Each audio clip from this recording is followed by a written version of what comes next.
오늘은 예수 그리스도는 누구신가? 이미 예수 그리스도에 대해서 증거를 했죠. 마귀를 멸하시러 오신 예수 그리스도라는 이름으로 설교를 하겠습니다. 본문은 요한일서 3장 8절입니다. 요한일서 3장 8절 한 절 읽겠습니다. 요한일서 3장 8절 제가 읽겠습니다. 죄를 짓는 자는 마귀에게 속하나니 이는 마귀가 처음부터 죄를 짓기 때문이라. 이 목적으로 하나님의 아들이 나타나셨으니 곧 마귀의 일들을 멸하시려는 것이라. 여러분은 마귀의 존재를 실제의 실존적 존재를 믿으십니까? 물리적으로나 정신적으로, 직간접적으로 인간에게 가장 강력한 영향력을, 삶의 영향력을 주는 이 초월적 존재를 정말 믿으시는가 하는 것입니다. 17세기, 18세기에 계몽주의와 합리주의 사조가 들어와서 모든 성경에 기록한 초월적 존재로서의 마귀를 문자 그대로 믿는 것은 지성적인 자세가 아니다. 이렇게 해서 멸시를 하는 때가 있었습니다. 그러나 요즘은 그것이 많이 바뀌었습니다. 초월적 존재에 대한 관심도 많이 늘어나고, 특히 UFO 관련 비밀 문서가 이미 공개되면서 더욱 사람들에게 이제 그것은 음모론으로 취급되지 않고 사실로 받아들이는 그런 시대가 됐습니다. 그러나 성경은 이미 오래전부터, 최초로 기록된 때부터 지금까지 성경에 기록된 그 AD 90년까지 항상 이 마귀의 존재를 기록하였고 그들의 정체를 폭로하고 있습니다. 오늘은 인류에게, 특히 하나님을 믿는 그리스도인들에게 가장 강력하게 영향력을 주는 마귀의 실존에 대해서 말씀을 드리겠습니다. 또 거기에 예수 그리스도는 어떠한 위치며 어떠한 자세를 취하셨고 그의 대적을 어떻게 하셨는지를 보려고 하는 것입니다.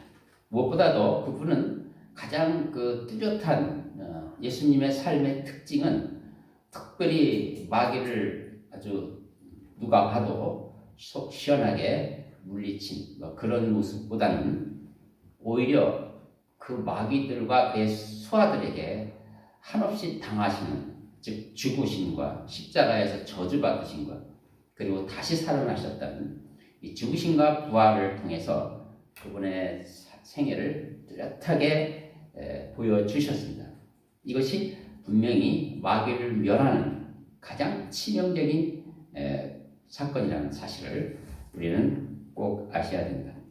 왜 그의 죽으심과 부활이 마귀를 멸하는 가장 치명적인 능력이 되는가?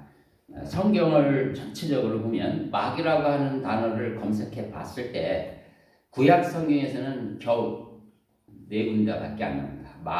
마귀라는 이름의 검색창이 많으니까요. 여러분 확인해 보시면 됩니다. 구약 성경은 겨우 4번 나옵니다. 마귀가. 또 신약 성경에서는 그것도 사복음, 마태, 마가, 누가, 요한 이 4복음서에서 무려 79번이 나오고요. 그리고 나머지 신약 성경에서는 이제 48번 정도 나와요. 그러니까 압도적으로 복음서에 많이 나온다는 거죠. 그분의 성신의 목적이 오늘 본문처럼 마귀를 멸하는 것이라면 결코 이상할 것이 없습니다. 그분이 이 땅에 임하셨을 때 마귀와 이렇게 소위 교전이라고 할까요? 그와 이 조우 속에서 일어나는 사건들이 그만큼 많이 기록되었다는 건 아주 특별한 경우입니다. 그러나 그렇다면은 그 사복음서에는 아주 영적, 초월적 존재와의 영적 치열한 싸움이 기록됐어야 마땅한데 꼭 그렇지도 않습니다. 대적하는 방식이 혈과육의 싸움과 같지는 않아요. 상당히 다르다 이거죠. 오히려 무대응으로 일관하시고 그 마귀들의 실존적 존재들이 겨우 사람들을 괴롭히는 것을 예수님이 보시다가 불쌍히 여겨서 그들을 이제 그 마귀의 그 사슬로부터 구원해주는 정도지. 그렇다고 마귀의 세력들, 사탄의 왕국을 그 본진을 쳐서 그들의 세력을 꺾고 괴멸시키는 모습이 절대로 아니었습니다. 오히려 마귀들은 더 기승을 부려서 온갖 사람들을 동원하여 종교 지도자들도 동원하고 정치가들도 동원해서 오히려 예수님을 압박하고 핍박하는 것이 더 강했습니다. 그럴 때마다 예수님은 시원시원하게 그것을 대응하시는 것이 아니고 오히려 묵묵히 그들의 시기와 터무니없는 중상모략을 다 받으시고 결국은 저주받을 사람들만 당하는 십자가 체형을 그대로 당하셨어요. 그러니까 이것은 전혀 우리가 예상하지 못한 방법이었습니다. 그런데 그 십자가와 부활을 통해서 우리가 깊이 알아야 하는 진리, 가장 중요한 진리는 거기서 마귀에게 당한 것이 아니고 도리어 마귀가 공격하는데도 불구하고 하나님만 믿고 묵묵히 사신 그 하나님의 아들, 하나님을 그렇게 뜨겁게 사랑하는 하나님의 아들에게 하나님마저도 그 순간 그를 버리셨다는 것입니다. 즉 아들을 버리셨다는 거예요. 외면하고 진노를 쏟고 마귀들의 그 수하들이 온갖 그 멸시와 그다음에 학대와 이런 것을 다 마음껏 하도록 내버려 두셨다는 사실. 그러나 예수님은 그 와중에서도 하나님에게 버림받지 않은 사람으로서 그 평정을 유지하시며 또 그 가운데서도 오직 하나님을 사랑하는 마음을 보임으로써 그 고난을 넘어갔다는 거죠. 거기 그 장소는 특이한 장소입니다. 최고의 기쁨과 하나님의 뜻을 이루었다는 최고의 기쁨과 또 최고의 슬픔이 공존하는 장소였고요. 또 그 거기에서는 정말 그렇게 하나님의 아들이 그렇게 연약할 수가 없어요. 그렇게 무능하게 보일 수가 없어요. 그래서 심지어는 설마 조금 있으면 이제 큰 능력이 와서 저들을 다 물리칠 것이라고 고대했던 그 마지막 한 그 희망을 가지고 있다가 끝내 이루어지지 않자 오히려 침을 뱉고 또 예수님을 이렇게 저주하고 비난하는 이러한 모습이 연출될 만큼 그분은 참 연약하게 그저 속절없이 죽어가신 것입니다. 거기에 또 그러나 그 안에는 최고의 하나님의 능력이 또 동시에 거기에 공존하는 그런 장면이었습니다. 그 마귀가 그곳에서 그 밧산의 황소들이 완전히 뺑 둘러서 그 십자가를 지켜봤다고 하는데 영적인 존재들이 거기 가장 그 막강한 그 사탄 왕국의 그 주역들이 그 뺑 둘러서 그 사람들을 동원해서 가능한 한 최대로 핍박하고 최대로 그 공격을 가했던 것입니다. 거기는 절대적인 사망 권세가 강하게 역사하는 곳임에도 불구하고 생명의 원천자이신 그분이 거기서 죽으신 것입니다. 그러나 3일 만에 긴 시간도 아닙니다. 3일 만에 그 장소에서 그대로 부활하심으로써 절대적인 죽음과 또 절대적인 생명이 함께 공존하는 장소가 된 것이죠. 그 십자가는 완전히 역설의 진리입니다. 역설의 진리가 있고 하나님 위에서 버림을 받은 것이지 마귀에게 버림받은 게 아니고 당한 것이 아닙니다. 하나님의 내에서 버림받았으면서도 정령 버림받지 않으시고 하나님의 사랑을 받으신 하나님의 참 기뻐하는 아들로서의 인정을 받는 장소로서 그것이 존재하는 것입니다. 그것이 바로 마귀를 멸하는 가장 결정적인 사건이었다. 이것을 여러분이 어떻게 이해하시겠습니까? 성령의 조명이 아니면 아무 이해를 못하는 것입니다. 불신자에게 이 설교를 하면 그들이 과연 알아볼까요? 무슨 소리를 하는 거야? 성령께서 이 진리는 알게 하셔야 여러분이 알 수 있는 것입니다. 자, 우리 히브리서 4장 14절을 볼까요? 히브리서 4장에 가면 있습니다. 히브리서 4장 14절 제가 읽겠습니다. 우리에게는 위대한 대제사장 곧 하늘로부터 올라가신 하나님의 아들 예수께서 계시므로 우리는 우리의 고백을 굳게 붙들어야 한다. 이는 우리의 대제사장은 우리의 연약함을 동정할 수 없는 분이 아니오. 우리가 연약합니까? 그분도 연약함으로 오신 거죠. 그래서 우리를 동정할 수 있어요. 모든 점에서 우리와 마찬가지로 시험을 받았습니다. 우리는 끊임없이 마귀의 시험을 받고 살아왔습니다. 그러나 그분은 죄는 없으신 분이기 때문이라. 그러므로 우리가 은혜의 보좌로 담대히 나아가자. 이는 우리가 자비를 얻고 필요할 때 도우시는 은혜를 발견하게 합니다. 연약한 우리를 위해서 그분이 연약함으로 오셨고 우리를 동정하시고 우리가 마귀로부터 시험받는 그 아픔을 아시고 도우시는 분이다. 그러므로 은혜의 보좌 앞에 담대히 나오라. 이런 말씀이세요.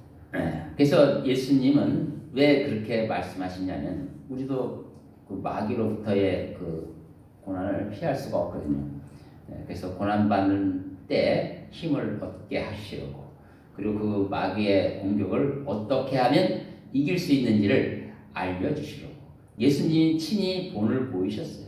거기서 무대응으로 견디시고 결국 마침내 최후의 승리는 가장 완벽한 승리인데 그것을 보여주심으로써 우리도 힘을 얻으라고 거기서 진리를 알고 그렇게 힘을 얻으라는 거예요.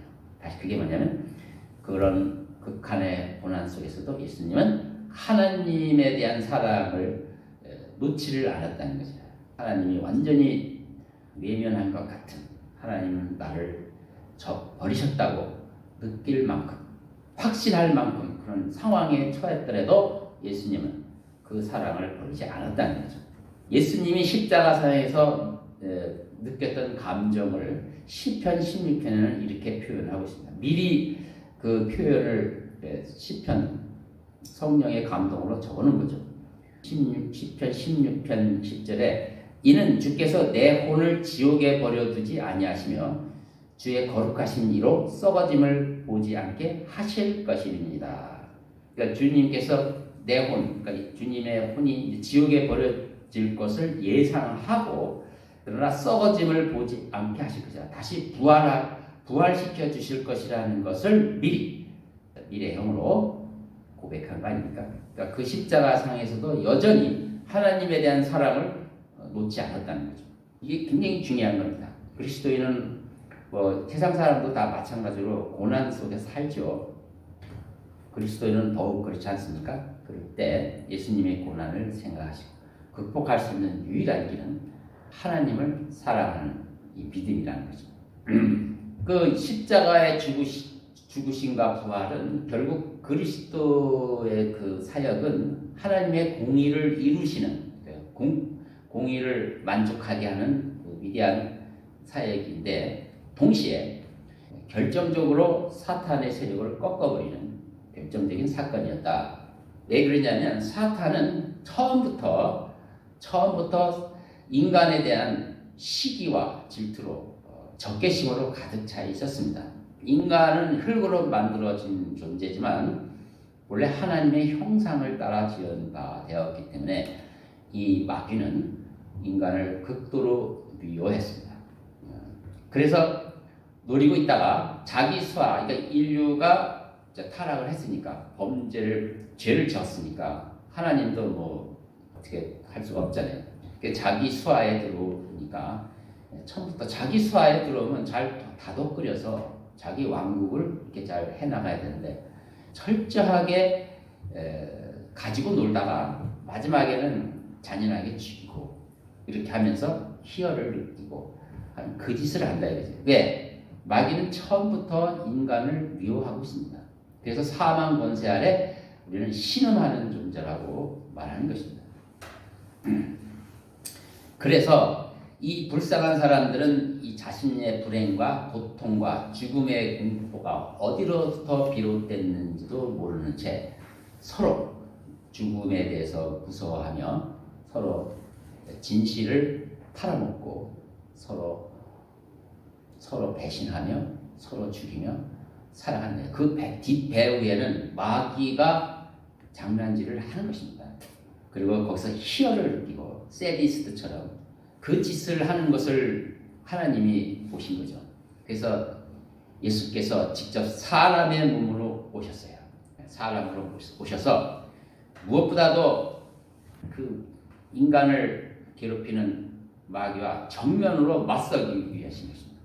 그래서 결국 이 사탄 마귀는 마침내 영원 불변의 의의 사람이신 예수 그리스도와 마주치게 된 겁니다. 사실은 사탄은, 즉 마귀는 예수님을 처음 만났을 때 아마 등골이 오싹했을 것입니다. 굉장히 겁을 냈을 것입니다. 침착하게 대응한 것으로 보이지만 절대로 그렇지 않을 것입니다.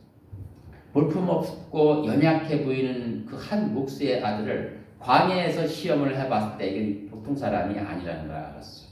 그래서 이것은 사탄은 모든 왕국에 비상령을 내려서 비상을 내려가지고 한 사람, 그 연약해 보이는 한 사람을 향해서 총력을 다 기울였던 것입니다.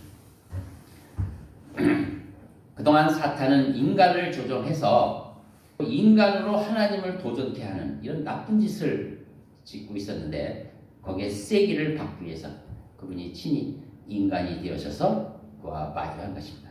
더 이상 비겁하게 배 위에서 조종하는 따위를 없애기 위해서 그분이 바로 나타났어요. 그러니까 이제 사탄도 배 위에서 이렇게 조종할 상황이 아니라 직접 나선 것입니다. 사탄도 직접 이제 정체가 드러난 거죠.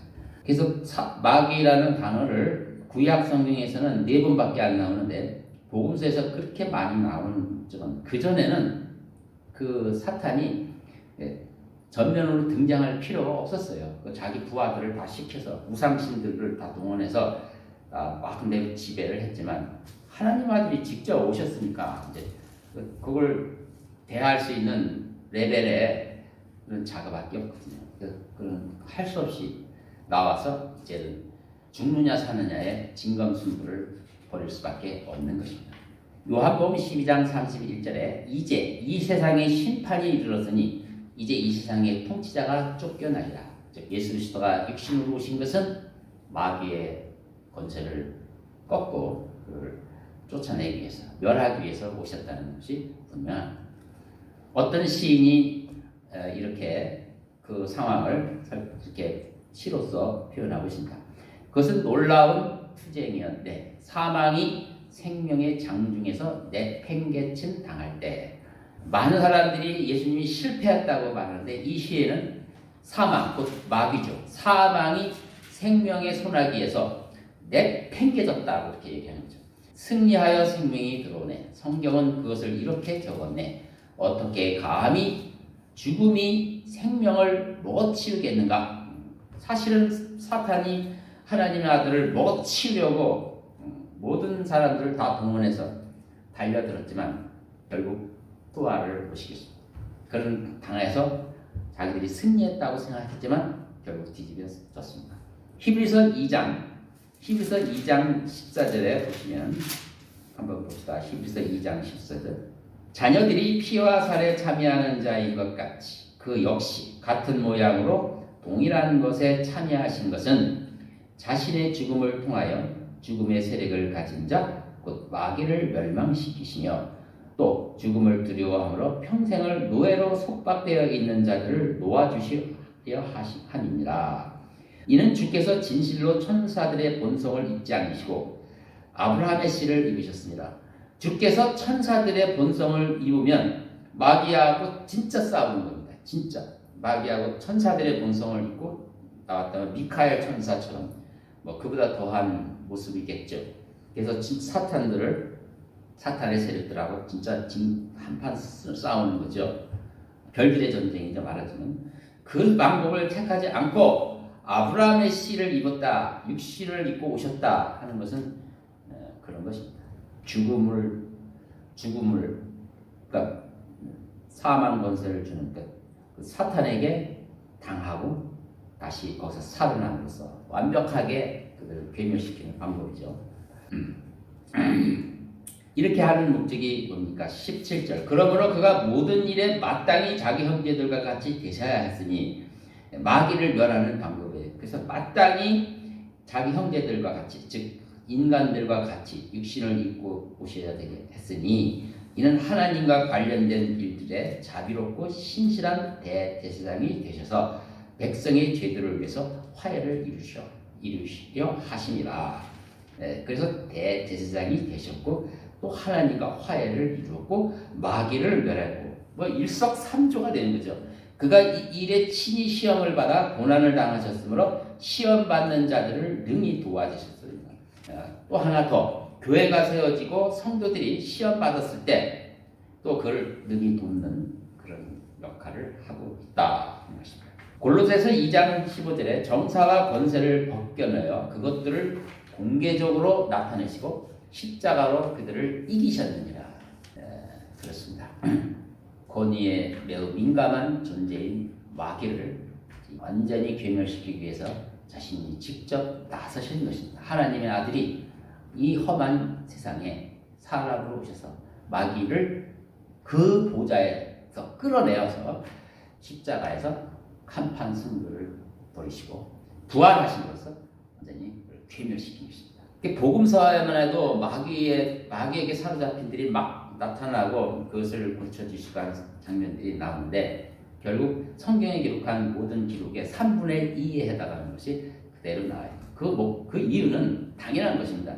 참 빛이 이 세상에 임했기 때문에 그 어둠이 다 드러나는 거죠.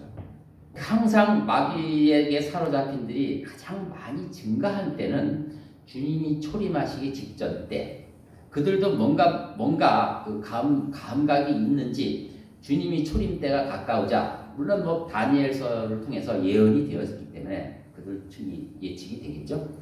특히 자기 부하들을 많이 총동원시켜서 마귀에게 사로잡힌 자들이 많이 생겼어요. 그렇다면 재림이 가까울 때가 어떻게 될까요? 재림이 똑같은 겁니다. 재림이 가까울 때도 마귀에게 사로잡힌들이 뭐 계속 일어나는데, 오늘날 우리가 사는 이 모습은 정말 전방위적으로 마귀들이 들끓고 있는 상황입니다. 요즘처럼 또 정신병으로 괴롭힘을 당하는 자들이 너무 많잖아요. 요즘처럼 또 마귀들의 교리가 얼마나 많아요. 그래서 이걸 분별하는 것도 얼마나 어려운지 모르죠. 하나님의 종으로 가장해서 이 마귀의 종들이 교회를 장악해서 얼마나 흉포를 벌이고 있습니까? 이런 것을 보면 정말 재림 때가 가까웠고 주님이 초림 때 있었던 상황이 다시 재현이 되는구나, 이걸 느낄 수가 있습니다. 마귀를 물리칠 수 있는 가장 강력한 무기는 예수께서 이 땅에서 하신 것처럼 온유와 겸손, 또 아버지를 향한 사랑, 또 아버지의 말씀을 따르는 온전한 순종, 또 성령이 우리와 함께 하신다고 믿는다면 언제나 성령을 소멸하지 않고 그분을 근심케 하지 않을 때 그들의 그 공격으로부터 등이 이길 수가 있다. 오늘 마귀를 멸하신 예수님이 오셔서 어떻게 마귀를 멸하시는가를 살펴봤습니다. 이제 우리는 이런 권면을 듣습니다. 이 싸움은 혈과 육의 싸움이 아니다. 혈과 육의 싸움이 아니, 하나님의 전신 갑옷을 입어라. 믿음을 갖고 소망을 갖고 말씀의 칼을 가지고 성령의 이끌림을 가지고 싸우라고 하는데, 구체적으로 서신서에는 이렇게 나옵니다. 너희는 마귀에게 틈을 주지 말라. 또 너희는 교만하지 말라. 너희는 항상 좋은 평판을 얻어라. 그렇다면 비방받는 일로 마귀의 올무에 빠질까 한다. 좋은 평판을 가져라. 또 마귀의 교리들을 분별하라. 땅에 속한 것에 마음을 빼앗기지 마라. 항상 깨어있어. 의를 행하고 형제를 사랑하라.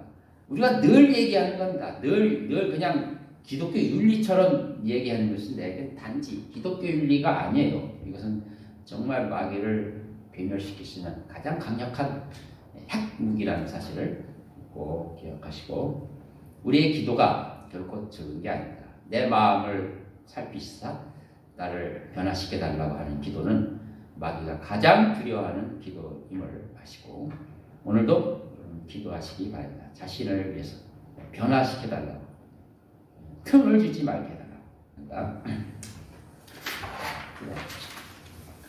하나님 아버지 참으로 감사합니다. 오늘 마귀를 멸하시기 위해서 오신 예수 그리스도를 살펴봤습니다. 어떻게 승리하고 그들의 권세를 꺾으셨는가를 살펴봤습니다. 이제 우리가 남은 고난을 교회를 통해서 채워야 하는 이때 우리도 예수님처럼 그렇게 살아야 되겠습니다. 주님 주신 말씀대로 우리가 성령의 힘을 얻어 마귀를 멸할 수 있도록 도와주시옵소서. 특별히 기도하는 바는 우리 변경훈 형제가 지금 중장비 학원 설립을 위해서 준비하고 있습니다. 동역자와 같이 준비하고 있는데 3월 달에 인가가 잘 나게 하시고 또 6월 달에는 정부의 지원을 받아서 그 귀한 일을 함께 이루어 나갈 수 있도록 하나님께서 은혜를 베푸시고 자비를 베풀어 주셔서 그 가정을 세워 주셔서 특별히 이목기 자매님 수술 이후 후유증 없고 또 아프지 않고 다시 빨리 회복될 수 있도록 도와주시옵소서. 예수 그리스도 이름으로 기도합니다. 아멘.